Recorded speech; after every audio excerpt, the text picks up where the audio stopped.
Londres. Estados Unidos ya no es una superpotencia por lo de Afganistán. El ministro de Defensa británico sugiere que a Estados Unidos ya no se le puede considerar una superpotencia por cómo ha gestionado su desastrosa retirada de Afganistán. Una superpotencia que no logra sus objetivos a nivel internacional no es una potencia global, sino es simplemente una gran potencia, dijo Ben Wallace en una entrevista con la revista británica The Spectator, publicada este jueves. Las fuentes cercanas al círculo del titular británico han reconocido al medio local que sus comentarios iban dirigidos contra Estados Unidos, cuyo gobierno, presidido por el demócrata Joe Biden, decidió seguir con los planes de retirada de tropas estadounidenses desplegadas en Afganistán tomadas en su día por su predecesor, el republicano Donald Trump.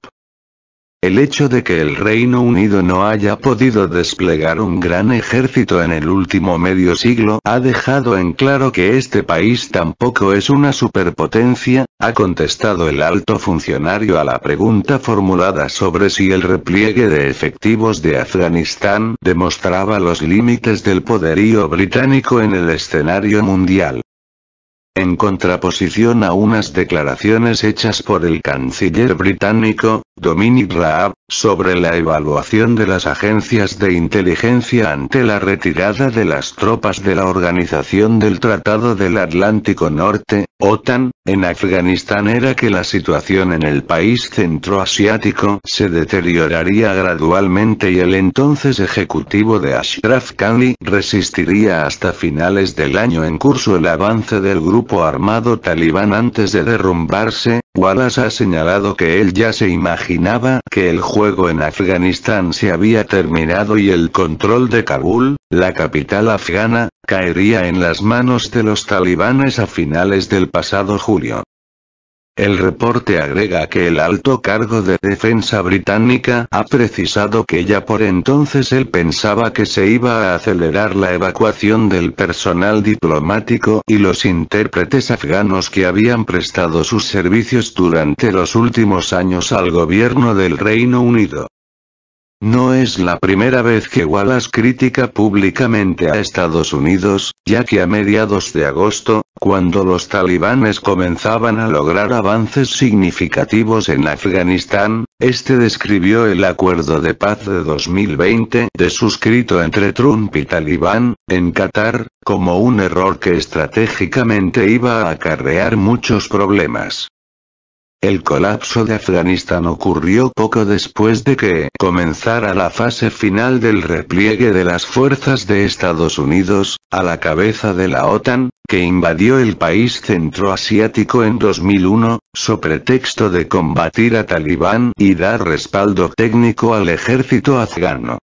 Sin embargo, además de no cumplir su objetivo, la situación se ha agravado con la ola de desplazados afganos que buscan salir como sea del territorio nacional por temor a una nueva guerra civil.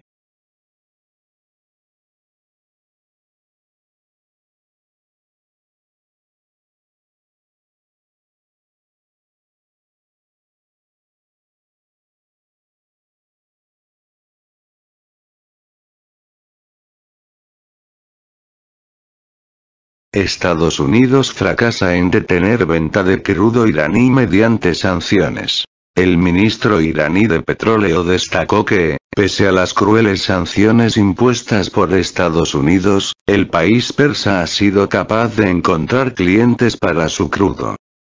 Refiriéndose a la reunión de los ministros de la Organización de Países Exportadores de Petróleo y Aliados, OPEP+, celebrada el miércoles en Viena, capital austríaca, el ministro de Petróleo de Irán, Javad Zarif, declaró la misma jornada que, a pesar de los embargos estadounidenses impuestos contra Irán y sus recursos naturales, el país persa ha continuado enviando su petróleo al mercado mundial, aunque en volúmenes reducidos. Después de las sanciones crueles de Estados Unidos, las ventas de petróleo de Irán cayeron drásticamente, pero la capacidad de vender el crudo existe en el Ministerio de Petróleo de Irán y en todos sus departamentos, enfatizó hoy. En este marco, prometió que, dentro de los próximos meses, habrán buenas noticias con respecto a las ventas del petróleo iraní. Una de las formas de vender petróleo es intercambiar petróleo por bienes o inversiones. Se puede aprovechar este potencial no solo en el campo de la industria petrolera sino también en otros sectores, agregó el ministro persa. El titular persa puso de relieve que Irán volverá a su nivel de producción de crudo anterior a las sanciones tan pronto como se eliminen los embargos de Washington impuestos a Teherán desde 2018, cuando Estados Unidos se retiró del acuerdo nuclear, de nombre oficial Plan Integral de Acción Conjunta, PIAC, por sus siglas en inglés, con el objetivo de reducir a cero las exportaciones de petróleo del país persa. Estamos en contra del uso del petróleo como herramienta política que dañaría el mercado petrolero de los países, criticó hoy. En este sentido, el Ministerio de Petróleo de Irán informó en su día que la eliminación de las sanciones estadounidenses podría traer de vuelta al mercado 3,8 millones de barriles por día de petróleo iraní y que la mayor parte de la producción podría recuperarse en un mes.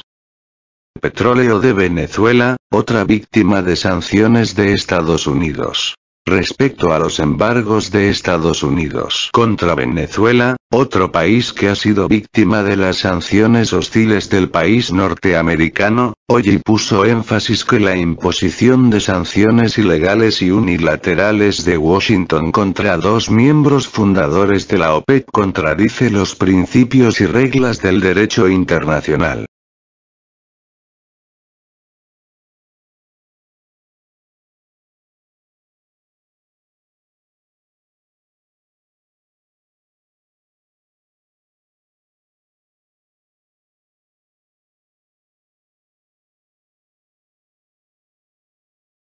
Bolivia urge investigar un ataque al avión que rescató a Morales. Desde Bolivia se insta a la justicia a investigar el presunto ataque con cohetes al avión mexicano en el que volaba Morales tras el golpe de Estado en su contra.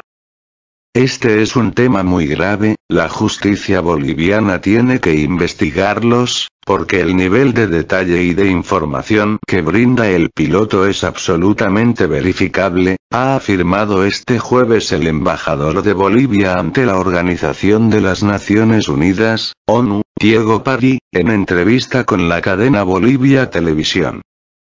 Pari, quien en el momento de los hechos denunciados fungía como el ministro de Asuntos Exteriores de Bolivia, 2018-2019, se refería a un extracto del texto del libro A la mitad del camino del presidente de México, Andrés Manuel López Obrador, en el que se revela un informe de la secretaria de la Defensa Nacional de ese país.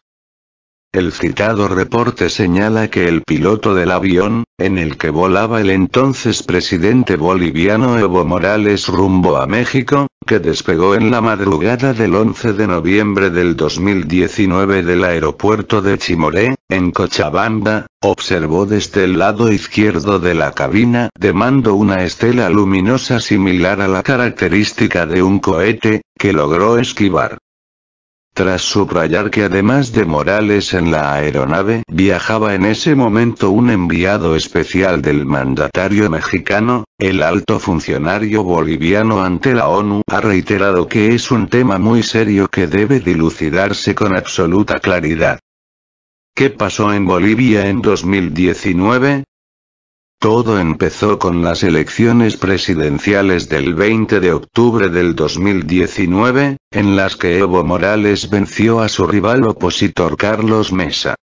No obstante, Mesa, que no quería aceptar su derrota, denunció un fraude electoral y pidió a sus partidarios a salir a protestar contra el supuesto fraude.